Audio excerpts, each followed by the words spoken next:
About 2 decades ago, a behavioral economist managed to teach a pack of Capuchin monkeys something many liberal human beings still struggle to grasp: the basics of capitalism.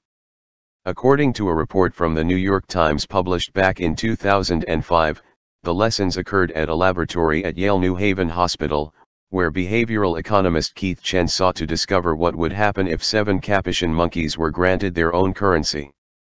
The essential idea was to give a monkey $1 and see what it did with it, the Times reported. The currency Chen settled on was a silver disc, 1 inch in diameter, with a hole in the middle, kind of like Chinese money, he says.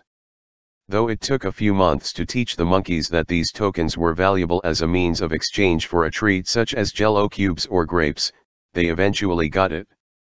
Having gained that understanding, a Capuchin would then be presented with 12 tokens on a tray and have to decide how many to surrender for, say, Jell-O cubes versus grapes, the Times reported. This first step allowed each Capuchin to reveal its preferences and to grasp the concept of budgeting.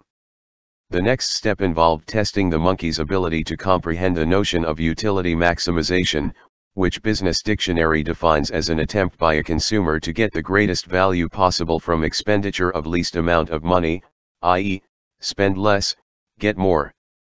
To impart this concept to the monkeys, Chen introduced price shocks and wealth shocks into the equation by, as an example, reducing the price of Jell-O.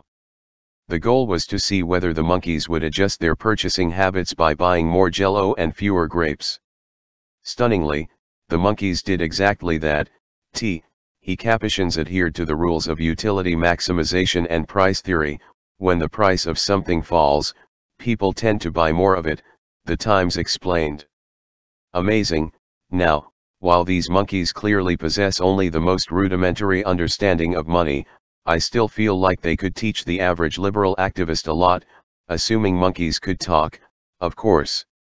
Consider, for instance, those activists who demand that the government institute a $15 minimum wage on all businesses, no matter how small or large. As anyone who truly understands economics knows, if you force a wage increase, it causes businesses to increase their prices.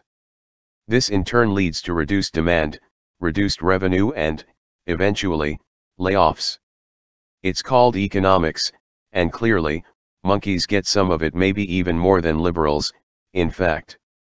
They understand the notion of utility maximization, at the very least, and given how much money liberal Democrats waste on the most pointless projects, it's obvious they don't get this. The irony is that Capuchins are mere monkeys that have a small brain that's pretty much focused on food and sex, according to Chen.